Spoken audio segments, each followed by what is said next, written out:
में से करो आप। चलो so will see, will move further.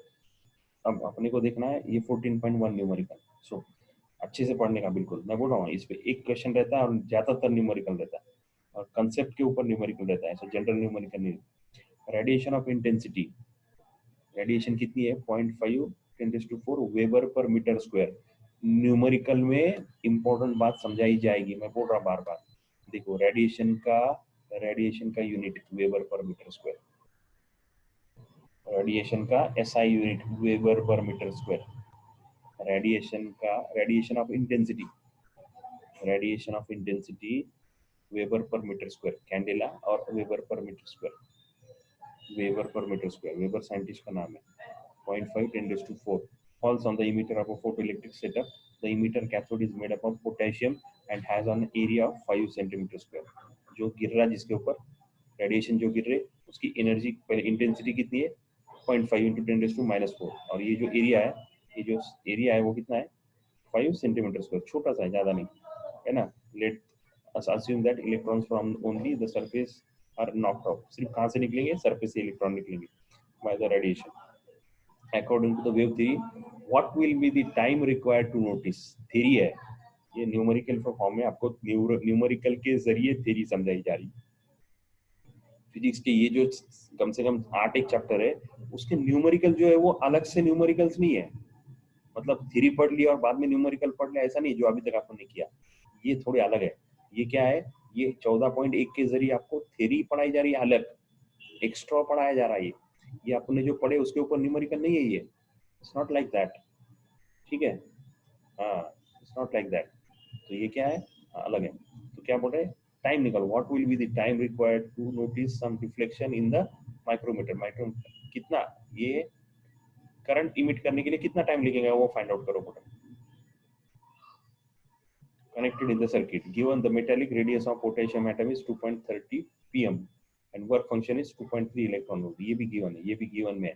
Given कितनी चीजें आई, हाँ, एक वेबर पर मीटर स्क्वायर आया, उसके बाद में एरिया आया, उसके बाद में ये 230 क्या आया, metallic radius of potassium atom.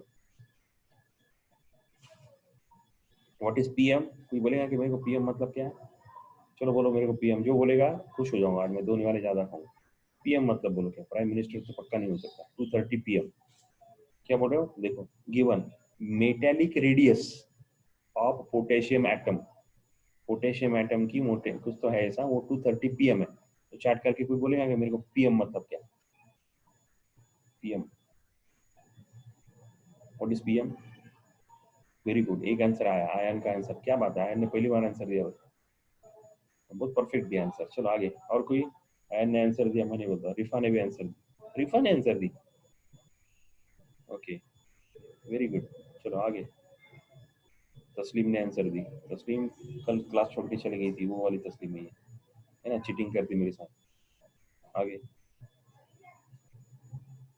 आगे बोलो, अरे 3 ही हुए, बाकी लोग जवाब दो। पीएम का मतलब पोस्टमार्टम, रिजवान सर का पोस्टमार्टम मरने के बाद, है ना, बहुत सता रहे थे, सता रहे सर मर जाएंगे,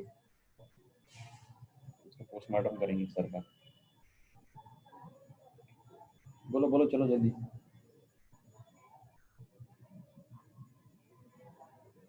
रिजा ने बोला, रिजा ने पोस्ट मेरिडियम, रिजा ने बोला पोस्ट मोर्टियम, मतीन ने बोला। चलो और आगे, ये अपने जो बच्चे उनको तो आना ही चाहिए, मतीन को भी आ गया, रिफा को आया, और आगे तस्लीम ने भी सही जवाब दिया, सालिया ने सही जवाब दिया, नवेद ने सही जवाब दिया। चलो दे दिया सबने, क्या है, पिकोमीटर, राइट, पिकोमीटर रेडियस है ना, मीटर में कैसे लिखा, हसन हुसैन ने तो दिया जवाब। चलो पिकोमीटर है, सही है क्या, पिकोमीटर, राइट। हाँ, देना, मीटर, मीटर से छोटा, सेंटीमीटर उससे छोटा, मिलीमीटर, मिलीमीटर से छोटा, माइक्रोमीटर, माइक्रोमीटर से छोटा, माइक्रोमीटर से छोटा, नैनोमीटर, नैनोमीटर से छोटा, पिकोमीटर, पिकोमीटर से छोटा, जाएगा, right. So it is picometre, right. 230 picometre है, और ये 2.3 इलेक्ट्रॉन वोल्ट। चलो गिवन है, फिर फॉर्मूला, ये तो पूरा गिवन उन्होंने बहुत अच्छे से लिखा, देखो इंटेंसिटी 0.5 वेबर पर मीटर स्क्वायर, एरिया 5 सेंटीमीटर का मीटर स्क्वायर किया उन्होंने। देखो यहाँ पे ये भी एक सीखने को मिला, सेंटीमीटर स्क्वायर का मीटर स्क्वायर करने के लिए 10⁻⁴ से मल्टीप्लाई करने का, क्यों, 1 मीटर मतलब -2, 2 मीटर मतलब स्क्वायर है ना, 2 बार सेंटीमीटर का मीटर करना पड़ रहा। सेंटीमीटर स्क्वायर है तो 1 सेंटीमीटर का मीटर और दूसरे सेंटीमीटर का भी मीटर, एरिया है ना, एक लेंथ और ब्रेड्थ, तो दोनों को मीटर मीटर कर रहे हैं, तो इसको भी 10⁻², उसका भी 10⁻², 10⁻⁴ से मल्टीप्लाई करना पड़ेगा। ये बहुत चीजें, इतनी चीजें सीखने के लिए मिल रही एक न्यूमेरिकल में, राइट। ये इसका यूनिट मिला है ना, ये स्क्वायर करेंगे तो आया, फिर पिकोमीटर का कन्वर्जन टू मीटर 10⁻12, राइट। हाँ, एक इंपॉर्टेंट फॉर्मूला, अब ये सारे लिखो, और फॉर्मूला आया इलेक्ट्रॉन होल्ड का, अगर जूल में कन्वर्ट करना है तो, क्योंकि जूल में करना पड़ेगा, एनर्जी जूल में, मीटर केजी वगैरह वो जूल वाला है, तो जूल में कन्वर्ट करने के लिए देखो कितने मल्टीप्लाई करने का, लिखो कितने से मल्टीप्लाई करने का, 1.6 into 10⁻19 joule, conversion factor, 1 electron volt is equal to 1.6 into 10⁻19 joule, 10⁻19 joule, 10⁻19 joule, 1 electron volt is equal to 1.6 into 10⁻19 joule.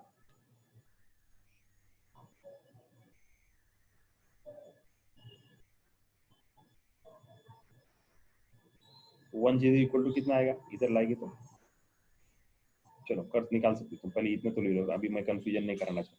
नहीं, मैं क्या बोल रहा, एक न्यूमेरिकल अपने को 100 चीजें सिखा रहा है।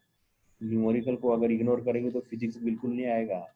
न्यूमेरिकल को अगर इग्नोर करोगे फिजिक्स बिल्कुल नहीं आएगा। न्यूमेरिकल्स आर जान ऑफ फिजिक्स, न्यूमेरिकल्स आर जान of physics, right. Numericals is numerical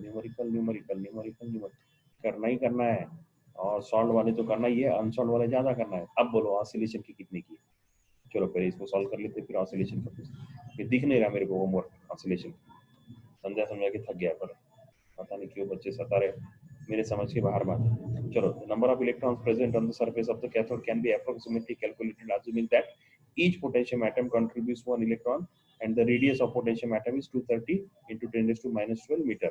N is equal to area of cathode upon area covered by the atom. कैसा कर रही है, कितने n मतलब क्या, नंबर ऑफ इलेक्ट्रॉन्स। अभी देखो क्या बोल रहे हो, सिंपल है, ये एरिया है, सरफेस एरिया किसका, पोटेशियम का। अब इस पे कितने कितना एरिया है, वो एरिया कितना है बोले 2, एरिया दिया उन्होंने 230, ये 230, एक रेडियस का एक एटम का रेडियस 230 है, टोटल कितना है, 5 है। समझ लो थोड़ा सा, ये छोटा स्मॉल 230 पिकोमीटर है और 5 सेंटीमीटर है, तो एक को 230 पिकोमीटर है और टोटल है ना, तो कितने एटम बैठेंगे इसमें, यहाँ पे पोटेशियम कितने एटम बैठेंगे, एक को कितनी जगह लग रही, इतनी लग रही, टोटल को कितने लगेंगे, तो कैसा निकालेंगे, ये एरिया, इसको लगने वाला एरिया, टोटल एरिया कितना, इतना, टोटल 5, और एक अगर इसको डिवाइड कर दिए, इसको कैथोड को एक एटम से अगर कर दिए तो क्या आएगा, डिवाइड कर दिए तो आएगा, देखो area of cathode upon area covered by atom, ऐसा आ गया, तो क्या मिलेगा, नंबर ऑफ इलेक्ट्रॉन्स मिलेंगे, और एक क्या नंबर ऑफ एटम्स मिलेंगे, और हम क्या बोल रहे हैं, एक एटम एक ही इलेक्ट्रॉन दे रहा है, देखो each potassium atom contributes 1 electron. तो समझ में आ रहा है, एक सिंपल से, और दूसरे तरीके से एग्जांपल बोलता मैं, देखो एक ऐसा अपन क्या करें, एक ये लिए एक कुछ तो ऐसा एक प्लेट है ना, एक प्लेट का एरिया है 10, अब यूनिट नहीं बोलता मैं, एक प्लेट का एरिया है 10, और मेरे पास है ना वो कैरम बोर्ड के थे ना, ये गोटी ले लिए छोट गोल, है ना, और एक गोटी यहाँ पे बैठी है, और एक गोटी को एक एरिया लगता है, एक, अब यूनिट छोड़ दो, चलो सेंटीमीटर स्क्वायर से, एक गोटी को फिक्स करने के लिए एक लगता, और टोटल एरिया कितना 10 है, तो इसमें कितनी गोटियां बैठेंगी, 10 बैठेंगी, कैसी बैठेंगी 10, 10/1, एक को 2 एरिया लग रहा, 2, टोटल 10 है, और एक गोटी का एरिया 2 है, तो फिर टोटल कितनी गोटियां बैठेंगी, 5 ही बैठेंगी, बराबर ना, 2 या एक ये आएंगी, 5 ही गोटियां, कैसा निकाले, टोटल एरिया अपॉन एक गोटी को लगने वाला area, similarly total area of cathode upon area of 1 atom, right. तो कितना निकलेंगे टोटल, यहाँ पे कितने, इसमें समझ में आ रहा ना, कितनी 5 गोटियां बैठेगी, 10 गोटियां बैठेगी, ऐसे कितने 5 अपॉन वो इतने नंबर ऑफ एटम्स रहेंगे, और एक एटम में एक इलेक्ट्रॉन मिलेगा, तो कितने इलेक्ट्रॉन मिल गए, n नंबर ऑफ इलेक्ट्रॉन्स आ गए अपने, सीधा क्लियर ऐसा, राइट। तो फिर इसको पहले कैलकुलेट कर दिया, 5 × 10⁴ upon area covered by atom का area pi r square, r है 230 × 10⁻² अरे सर्कल का एरिया क्या आएगा, पाई आर स्क्वायर ना, इन्होंने सिर्फ आर दिया है, आर कितना दिया है 230 इंटू 10⁻12, तो एक सर्कल है उसका एरिया निकालना पड़ेगा, तो pi into R pi R square. तो अब इसका कैलकुलेशन किया उन्होंने, ये 10⁻12, 12 का 24 हो गया, ऊपर जाके प्लस 24 हो गया, है ना, ऊपर जाके प्लस 24 हो गया, फिर 4 में से गया तो बचा, फिर 5, ये 3 इंटू 230 डिवाइड करके पूरा आप कैलकुलेशन करोगे तो ये 3009 आएगा, वो आप देख लो, लॉग टेबल से भी कर सकते हैं, नॉर्मल कैलकुलेशन से भी कर सकते हैं, कुछ ज्यादा है नहीं इसमें, राइट। तो कितना आएगा 3009 10⁻12 आ गया, ओके फाइन। ये क्या आ गया, इतने इलेक्ट्रॉन्स, देखो कितने इलेक्ट्रॉन्स नॉकआउट हो गए इतने से एरिया में, कितना है 5 सेंटीमीटर स्क्वायर है सिर्फ, इतना सा एरिया 5 सेंटीमीटर, मतलब आपके हाथ में आप ये रहता ना 5 सेंटीमीटर कितना आएगा, इसकी क्या बोलेंगे, चॉकलेट, छोटा सा चॉकलेट है ना कैडबरी का, वो एक हिस्सा 5 सेंटीमीटर स्क्वायर होगा, छोटा सा एकदम छोटा बाइट, गोली चॉकलेट बोलो ऐसा, इतना सा है ना, 5 सेंटीमीटर एरिया है, ये लेंथ 5 नहीं है उसका है, तो 2 सेंटीमीटर बाय 2 सेंटीमीटर का 4 आएगा, तो 2 सेंटीमीटर से थोड़ा ज्यादा, 2 सेंटीमीटर में आप पट्टी में देख सकते हैं कितना है ना, हाँ उतना चाहिए। उसमें एक पोटेशियम का लिए तो कितने इलेक्ट्रॉन सरफेस से सिर्फ कितने इलेक्ट्रॉन निकलेंगे बोले हो, 10⁻12 इतने इलेक्ट्रॉन निकलेंगे, हाँ इतने इलेक्ट्रॉन सरफेस में है। चलो क्या चीजें, बहुत सारी चीजें समझ में आ रही, न्यूमेरिकल है, मजा आता बहुत। आगे इंसिडेंट पावर ऑफ कैथोड, अभी आगे अगला पॉइंट, एक पॉइंट हो गया सॉल्व करके, पहला क्या निकाले उन्होंने, नंबर ऑफ इलेक्ट्रॉन्स, दूसरा पॉइंट निकाल रहे हैं incident power is 0.5 into 10⁻4 weber पर मीटर स्क्वायर इंटू, उसका एरिया भी लिखना पड़ेगा, टोटल इसके ऊपर कितनी पावर है, इंटेंसिटी इंसिडेंट पावर कितनी आ रही, एरिया 5 है और आने वाली कितनी है, सपोज 10 एनर्जी आ रही, 1 मीटर में 10 एनर्जी आती, तो 5 सेंटीमीटर में कितनी आएगी, मल्टीप्लाई करना पड़ेगा, ये दोनों को मल्टीप्लाई करे तो ये एरिया की पूर्ति, 1 मीटर, ये मीटर पर मीटर स्क्वायर है, 1 मीटर में इतनी इंटेंसिटी है, पर अपना ये जो एरिया है 1 मीटर थोड़ी है, वो तो छोटा है, 5 सेंटीमीटर स्क्वायर है, तो इसके ऊपर मतलब टोटल के ऊपर इतनी आ रही हो, तो टोटल है बहुत बड़ा, टोटल पे दिया हुआ है, ये पर मीटर स्क्वायर पे दिया हुआ है, उसमें से मेरे को ये मेरा कैथोड का छोटा सा हिस्सा है, कैथोड मेरा बड़ा नहीं है, इतना सा है मेरा कैथोड, तो फिर मेरे को उसके ऊपर कितनी आ रही है वो कैलकुलेट करने पड़ेगी, टोटल लिखे क्या फायदा, तो 0.5, so that I have calculated कितनी आ रही इंसिडेंट पावर, कितनी आ रही टोटल इनटू एरिया, तो that has happened to be 2.5 into 10⁻⁸ watt, metre square cancel हो जाएगा, एनर्जी वेबर आ गई, राइट, पावर वाट पर मीटर स्क्वायर आ गया, right, okay fine, power has been calculated in watt. चलो,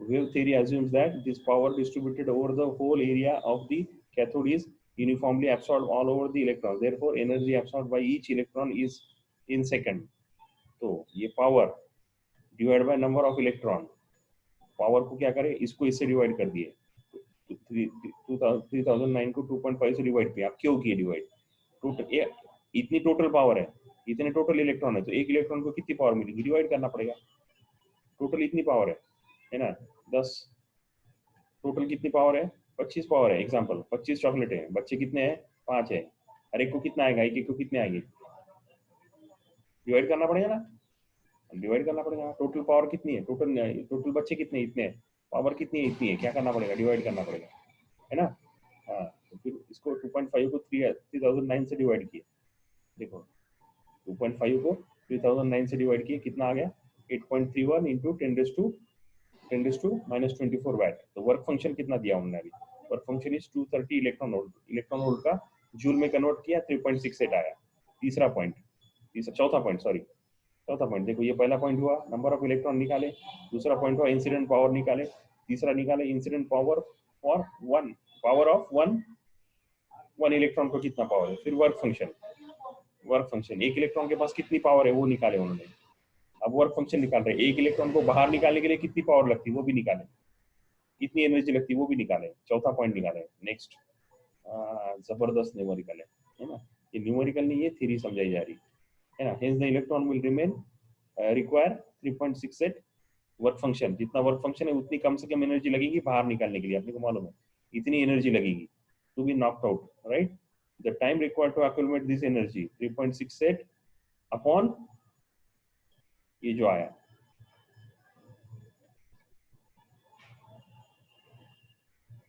पावर अपॉन ये उसकी एनर्जी अपॉन पावर, सो इसको सेकंड, ये जूल और ये वाट, तो इसको क्या आएगा इतने सेकंड, ये दोनों को डिवाइड करेंगे तो ये तुम्हारा आंसर मिलेगा। इतने सेकंड लगेंगे, इतने सेकंड लगेंगे वेव थ्योरी के हिसाब से एक इलेक्ट्रॉन को बाहर निकलने के लिए, एक इलेक्ट्रॉन को बाहर निकलने के लिए फोटो, ये जो इफेक्ट हुआ है ना, ये जो फोटोन डाल डाल के वगैरह वगैरह ये करके जो ये एक सेकंड, तो मतलब कितना हुआ 10⁵ सेकंड, मतलब कितना हुआ, इसका मतलब करीब करीब आधा दिन लगेगा। मतलब ये हुआ, वो ये बोल रहे हैं कि आपने एक क्या करे, एक टॉर्च लिए और ये मेटल पे डाले तो आधा दिन बाद इलेक्ट्रॉन निकलना चालू हो गए, ये फेल्योर था। अब ये न्यूमेरिकली उन्होंने प्रूव करके दिखाया कि फेल्योर है, तो थ्योरी नहीं है ये, वो पॉस्टुलेट का हिस्सा है। सॉरी, ये न्यूमेरिकल नहीं, अलग से न्यूमेरिकल नहीं दिया, वो पॉस्टुलेट्स का ही फेल्योर कैसी होती कि भाई स्पॉन्टेनियस हो रही है, और वेव थ्योरी तो बोली थी नहीं नहीं, एनर्जी एब्सॉर्ब होगी, फिर एब्सॉर्ब होने के बाद आगे बढ़ेगा, फिर आएगा, तो कितना टाइम लगेगा आगे बढ़ने के बाद, वर्क फंक्शन वगैरह सारा कैलकुलेशन करके कितना टाइम लगना चाहिए। तो इलेक्ट्रॉन को बाहर निकलने के लिए 10⁵ सेकंड, मतलब कितना होगा देखो, 60 सेकंड, मतलब 10⁵ को मैं लिखता हूँ 10⁵, सॉरी मैं ये पूरा अभी ये कर देता, 10⁵ सेकंड, मतलब 10 के ऊपर 5 तो 60, इसको मिनट करेंगे, इंटू इंटू इंटू इंटू करते जाएंगे तो देखो 10⁵, तो ये 10 के ऊपर 5, 1 2 3 4 5, राइट, इतने सेकंड्स डिवाइड बाय 60 करेंगे तो मिनट आएंगे, divide by hours divide by 60 करेंगे तो घंटे आएंगे, राइट। ये 12 अगर कंसिडर करेंगे तो कम से कम 10 घंटे, 10-12 घंटे का टाइम आएगा वो, देखो है ना, 10-12 घंटे का, 10-12 घंटे मतलब आधा दिन। देखो 2 जीरो जाएंगे, ये 2 जीरो जाएंगे, 12 से कट करेंगे तो देखो बराबर आएगा 12-10-12 घंटे, इतने घंटा टाइम लगेगा वो बोले, it's a failure, right. But prove mathematically करना पड़ेगा कि ये फेल है, तब जाके समझ में आएगा। इतना टाइम लगता क्या है, एक्सपेरिमेंटली प्रूव करके बताते हैं, जैसा लाइट गिरी इमीडिएट इलेक्ट्रॉन बाहर निकलना चालू होते। ये जो कैलकुलेशन है उस वक्त किए गए कैलकुलेशन है, आज से 150-200 साल पुराने, 200 years back this calculations were done, है ना। ये पावर है, वैट है ना, पावर तुमको मालूम है, मैंने ये समझाया था, राइट। पावर क्या है, it is unit of power को, आपको याद है कि पावर का मैंने 11th में आपने पढ़े, पावर के डिफिनेशन, पावर का यूनिट और पावर वो सारा, है ना। क्या एनर्जी पर, energy upon time is called as power, energy upon time is called as power, right?